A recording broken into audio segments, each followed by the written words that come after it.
Good day, everyone. Thanks for tuning in to the PerthYP Podcast. We're going to pick up part 2 of this episode now. It's interesting that at the end of the day, it's these people factors across all industries that we all seem to be dealing with, regardless of if you're in professional services or banking or whatever. It just comes down to people at the end of the day. And sometimes we lose kind of track of that. Yeah. I think that's very important to develop. So that's really interesting. Okay, so that's great. So that helped you decide to work for yourself. Correct. Yeah. What were the main sort of considerations? Like how do you even start to set up a business?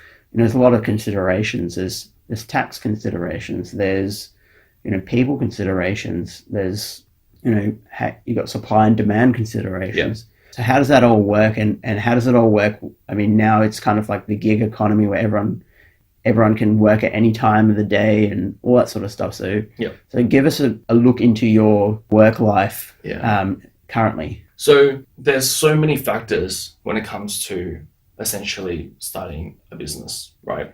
For me, the most important factors that I needed to glean was, number one, like how does the setup work from, I guess, a structural standpoint?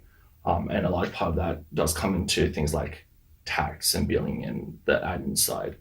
Number two was resources. So how much actual assets did I need at the beginning? How much can I survive off if, for example, I start and we have no work? And resources in terms of people resources. So did I want to do this by myself? Did I want to work with other people? If I did want to work with other people, who are those other people going to be? What could they provide in terms of skill sets? And how would we work collaboratively together? And of course, last would be supply and demand, like you said before. So it took me so long why I waited so long, even though I wanted to do it for a while, to start my own company, was the fact that I wanted to see exactly the trajectory in which the industry was moving. Because I wanted to know that if I was able to establish myself in the space, whether or not there would be a demand for the services that I wanted to supply. So a lot of it was just seeing what that demand looked like, and sort of kind of guesstimating based upon looking at how much work other agencies were onboarding and seeing the need of organizations, whether or not 2 years from now, 5 years from now, 10 years from now, what I wanted to supply would still be a needed commodity, essentially. Yeah. That's very important. I think I was reading an article on, why startups fail. And a lot of the time they're providing a product that there's no demand for. Yeah. So that's really, really important in terms of people considering to go out on their own into this sort of startup world, or even just working for themselves. It's very important. In terms of skill sets and resources, at some point, if your business grows to a certain point, you need help, you need support. So where do you go? How do you source people? How would you even look for people in this industry, or how would someone make themselves available or known to be hired? For me, this was actually one of the easiest aspects, purely for the fact that my biggest goal going into it was the fact that I wanted to be very selective about who I worked with. So people resources was the number one sort of priority in terms of determining for myself what was a success. Okay. So I wanted to create an environment where I worked with people that I knew and trusted, and that had confidence that we would all be able to collaborate without clashing. And so the company I actually co-founded was with my old friend that I used to actually work with together when I first started. Okay. So he's a developer, so he builds websites. And I knew that for his skill set, because it was so complementary to mine, that number one, that because we had experience already of working together when I first started, that I knew that where his limits were. I knew where we lay in terms of trust, and that factor in all those sort of anomalies of possible events that could happen in terms of dealing with clients and disagreeing with like what needs to be done, stuff like that, I was very confident that we'd be able to like work collaboratively and very well together. That's why I started Digital Mill with this guy, and that was like my baseline. So that was like my foundation. And then once I saw the pieces of like his skill sets, my skill sets, I then made a list of, okay, well, what kind of services outside of the scope would I want to provide, and what are some separate pieces in terms of human like resources. Yeah, sure. And so I made a list of that. And I think the biggest thing for me is the fact that I've been very lucky in terms of being able to work with different organizations and different agencies and making those networks. Yeah. Because I think what a lot of young people realize coming out of like uni or TAFE or whatever, especially when looking for jobs as an example, is that it's not so much what you know, it's who you know, right? Agreed. And so the networks that you make, the friendships that you make and those connections that you make is so important that, and I've been very fortunate in the fact that I've met some super talented people and some super lovely people as well, that I've been able to go, you know, if I need like an extra resource that I can call upon, or like if there's a demand for a certain service that they know I can provide, I get that lead off them. Awesome. So that networking aspect is like so important. Yeah, sure. Which is, I feel like something that like, people sort of like throw around that word networking, but for me it's like this really, like, I guess like a really precious element of just not so much of like expanding your network so that you can sort of use each other. It's more like this collaborative network of just like helping each other. Sure. Yeah, sure. And that's part of what PerthYP, if I were to plug us, does in the sense of connecting people.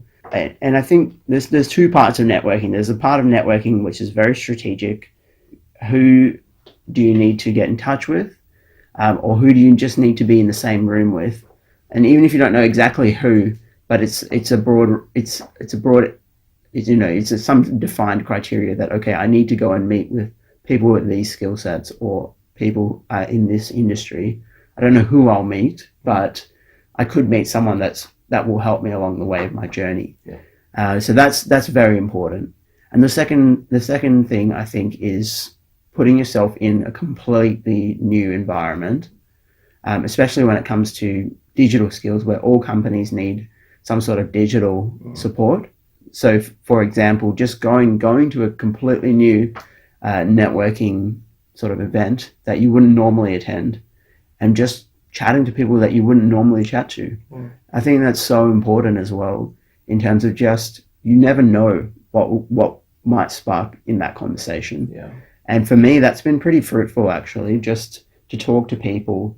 And if you have a direction that you know you want to go in and you communicate that direction, people tend to resonate. Yeah. Even if it's not the same direction that they're going, but they resonate with people who know what they want to do. Yeah. And I think it leads to healthy conversation, and you never know where that can take you either. So yeah, that networking point is super important. Yeah. So a couple of things to wrap up. The last thing that I'll ask all my guests is, what's some advice that you'd give your younger self, or you wish you knew, 5 years ago?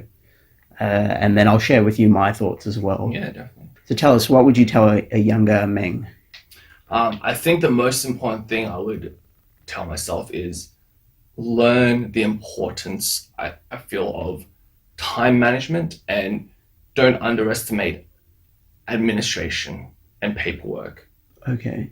Because admin work is one of those things that I really sort of underestimated. So things like drawing up contracts, or like sorting out billing, doing the tax, like a lot of the admin stuff, I underestimated the complexities of it, the time that it takes to do it, stuff like that. So going into it, I kind of catered for it. I went, I'm gonna have to set up some time to do that. But I really, really underestimated that, because I obviously didn't do sort of enough research into just the intricacies of doing that kind of stuff. So I actually spent a lot more time than I had planned to do it. So looking back, I would have told my younger self to, number one, kind of don't underestimate the importance of admin and paperwork, and number two, learn to time manage, to set aside some time for not just doing the work and kind of going out and networking and stuff, but also setting aside time for yourself. Because it really took like a period of me sort of burning out in the very beginning to realize that, you know, if I don't actually set aside some time for myself to wind down, then like burnout is actually a really real thing. No matter how sort of mentally strong you think you are, like mental burnout and mental fatigue is an actual real thing. So, you know, take that into consideration. And that's a danger when you work for yourself, or if you work at home for yourself and all that sort of stuff. Right. There's that blurring of the lines between work and outside of work. Those two worlds just tend to kind of meld into one, right? That's right. Yeah. So that's I suppose a danger that you need to consider if you're thinking about moving into that startup world or starting your own business. Very important. And I've seen that in a lot of different people as well. Yeah. Same issue. Just where do I draw the line in terms of, you know, work-life balance? Definitely. So yeah, that's really important. For me, I think what I would tell my younger self is stop wasting time. Get out there, do something productive. Find out what you want to do, and then kind of, you know, go after it. There's a lot of course, there is time that you need to spend. You need to invest time to play. You need to invest time to do nothing. But you need to limit that as well. You can't let that run crazy. So, and that's the advice I give a lot of uni students as well. It's, you know, use some of that extra time you have to do something constructive. Do something on the side. Do a side project. Do something that will benefit you in the future. Yeah. So that's my advice to my younger self. So thanks, Meng. Really appreciate it. And again, invaluable your insights as well. So thank you for joining. Yeah, thank you very much, Harvey. Thanks for listening to the PerthYP Podcast. You can find out more about our upcoming events via LinkedIn at Perth Young Professionals or at our new website, perthyp.com.au. Until next time, keep connecting and keep growing.